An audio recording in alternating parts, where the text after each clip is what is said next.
दोस्तों आपका स्वागत है मेरे चैनल की दूसरी वीडियो पे। दोस्तों आज की ये सीरियल किलर की खतरनाक क्राइम स्टोरी कोई फिक्शनल या कहे कि मनगढ़ंत बिल्कुल नहीं है, क्योंकि ये कहानी सच्ची घटनाओं पर आधारित है, जिसका मतलब ये कहानी एकदम रियल है। दोस्तों कहानी सुनाने से पहले आपसे रिक्वेस्ट करना चाहूंगा, प्लीज मेरे चैनल को सब्सक्राइब करें ताकि मैं ऐसी ही रियल कहानियों को आपके सामने ला सकूं। तो चलिए आज की ये वीडियो शुरू करते हैं। दोस्तों ये सीरियल किलर अपने माता पिता का इकलौता बेटा था। इकलौते होने की वजह से माता पिता ने उस पे कभी ज्यादा बंदिशें नहीं लगाई। शायद यही वजह थी जिसने उसे सीरियल किलर बना दिया। दोस्तों ये कोई एक मर्डर की कहानी नहीं है, बल्कि टाइटल देखकर आपको पता चल ही गया होगा कि ये 3 मर्डर की कहानी है। जैसे कहानी आगे बढ़ती जाएगी आपको सब पता चलता जाएगा। दोस्तों आज जिस सीरियल किलर की कहानी मैं आपको सुनाने जा रहा हूँ उसने क्राइम की लगभग सारी हदें पार कर दी थी। सबसे पहले आपको मैं इस कहानी के किरदारों के बारे में बता दूं। मेन मर्डरर उदयन दास, गर्लफ्रेंड आकांक्षा माता, इंद्राणी पिता, वीरेंद्र दास। खैर दोस्तों आशिक तो आपने बहुत देखे होंगे,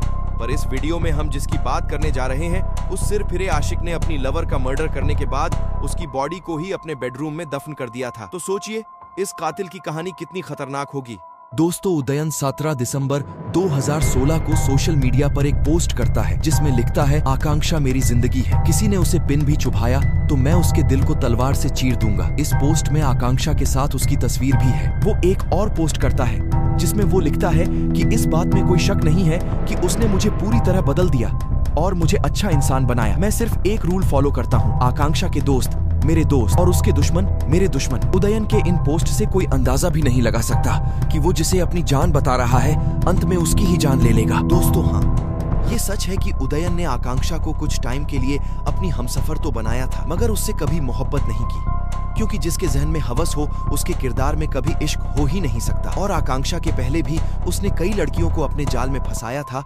उदयन के माता पिता गवर्नमेंट जॉब से रिटायर हो चुके थे, जिस कारण उदयन को पैसों की कभी प्रॉब्लम नहीं हुई। वो अक्सर सोशल मीडिया पर पैसों का शो ऑफ करता था, जिससे कई लड़कियां उसके प्यार में गिरी। आकांक्षा भी उनमें से एक थी, पर आकांक्षा के साथ जो हुआ उसने कभी सोचा नहीं होगा। इस सिरफिरे आशिक ने अपनी लवर का मर्डर करने के बाद उसकी बॉडी को अपने ही बेडरूम में दफन कर दिया था, किसी को शक न हो इसीलिए इसने उसकी कब्र पर चबूतरा बनवा दिया, जिसपे अक्सर ये सोता था और बैठकर शराब भी पीता था। उदयन कितना बेरहम था इसका अंदाजा इस बात से लगाया जा सकता है कि उसने अपने सबसे करीबी 3 लोगों का मर्डर किया था। दोस्तों इसके माता पिता को ये अंदाजा भी नहीं था कि उनकी इकलौती औलाद ही उनकी मौत की वजह बनेगी। वहीं जिस गर्लफ्रेंड को वो बीवी बनाने का दावा करता था उसने उसे भी नहीं बख्शा।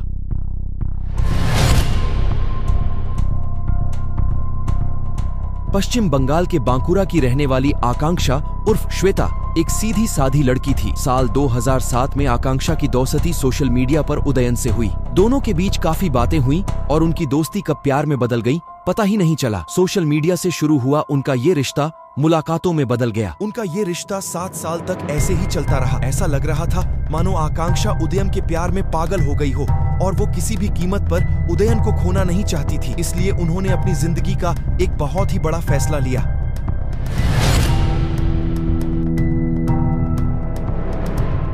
साल 2016 जून में आकांक्षा अपने परिवार से ये कह के भोपाल उदयन के पास आ गई कि उसे बाहर की कंपनी में नौकरी मिल गई है। फिर वो साकेत नगर में उदयन के साथ रहने लगी। इस दौरान वो अपने ही परिवार को झूठ बोलती रही कि वो अमेरिका में जॉब करती है। उसकी बातों से परिवार वाले खुश हुए। उन्हें लगा कि आकांक्षा ने लाइफ में सक्सेस हासिल की है, लेकिन उसकी फैमिली को इस बात का कोई अंदाजा ही नहीं था कि उनकी बेटी के साथ क्या होने वाला है।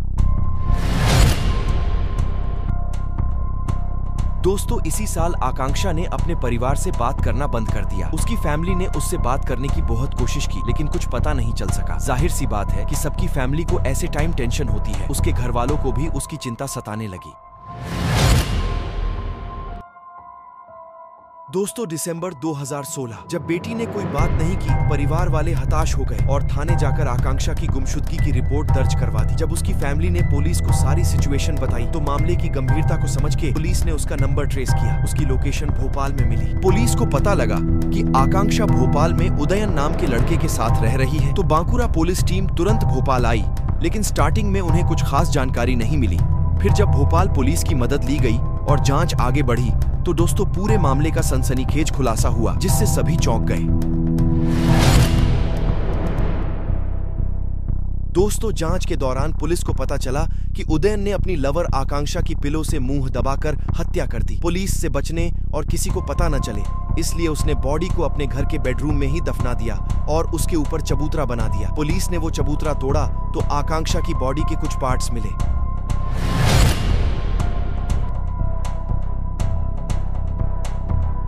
दोस्तों इस केस की जांच में अब तक 1 साल बीत गया था। बांकुरा पुलिस ने 30 अप्रैल 2017 को आरोपी उदयन के खिलाफ केस डायरी समेत करीब 600 पन्नों की बड़ी चार्जशीट कोर्ट में पेश की। करीब 19 गवाहों के बयान और तमाम सबूतों के आधार पर कोर्ट ने उसे दोषी पाया और उसे उम्र कैद की सजा सुनाई।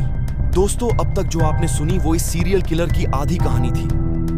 अब जो मैं आपको आगे बताने जा रहा हूँ वो सच में आपके रोंगटे खड़े कर देगा, क्योंकि ऐसे केस कम ही सुनने को मिलते हैं। दोस्तों अगर हमसे कोई पूछे कि हमें सबसे ज्यादा प्यार किससे है तो सबका जवाब सेम ही होगा, माता और पिता। पर कुछ उदयन जैसे लोग भी हमें देखने को मिलते हैं जो अपने ही माँ बाप को मौत के घाट उतार देते हैं।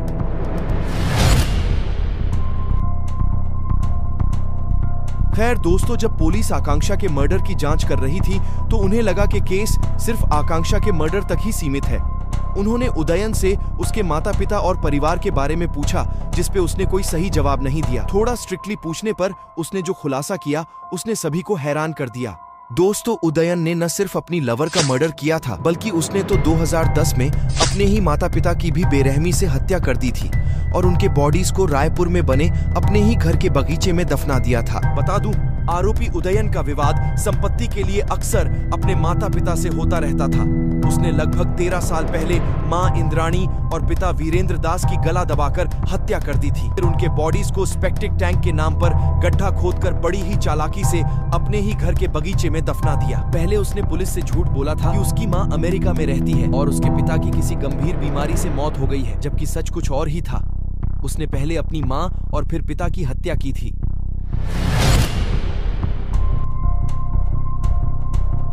दोस्तों उदयन को सीरियल किलर कहे या शातिर, क्योंकि वो अपने माता पिता को मारने के बाद रुका नहीं और ना ही उसे उनकी मौत का अफसोस था, बल्कि वो उनकी मौत के बाद उनके ही फर्जी डॉक्यूमेंट्स के जरिए पहले तो उनकी प्रॉपर्टी को अपने नाम करवाता है, फिर 7 साल तक अपनी माँ के नाम पर पेंशन लेता रहता है। उसकी माँ एक गवर्नमेंट पोस्ट पर थी, जैसा मैंने आपको स्टार्टिंग में बताया, और वो अपनी सर्विस से रिटायर हो चुकी थी। उनके मर्डर के बाद उदयन ने रायपुर वाला मकान बेच दिया और भोपाल में रहने लगा।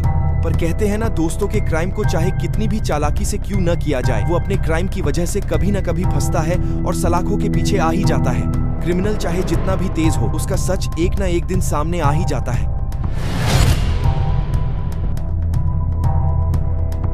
बंगाल के बांकुरा की फास्ट ट्रैक कोर्ट ने साल 2020 में उसे आजीवन कारावास की सजा सुनाई थी। इसके बाद रायपुर जिला न्यायालय ने अपने माता पिता की हत्या करने और उनकी बॉडीज को बगीचे में दफनाने के मामले में उसे दोबारा आजीवन कारावास की सजा सुनाई। दोस्तों क्राइम करने के बाद केवल जिल्लत भरी जिंदगी ही नसीब होती है। खैर उदयन दास अब पश्चिम बंगाल की एक जेल में आजीवन कारावास की अपनी सजा काट रहा है। दोस्तों ये थी क्राइम की वो कहानी जिसने एक टाइम पे सबको हिला दिया था। दोस्तों आपको ये कहानी कैसी लगी हमें कमेंट करके बताइए। ऐसी और वीडियोस देखने के लिए हमारी वीडियोस को लाइक करें और हमारे चैनल को सब्सक्राइब करें। मिलेंगे अगली वीडियो में, तब तक बाय।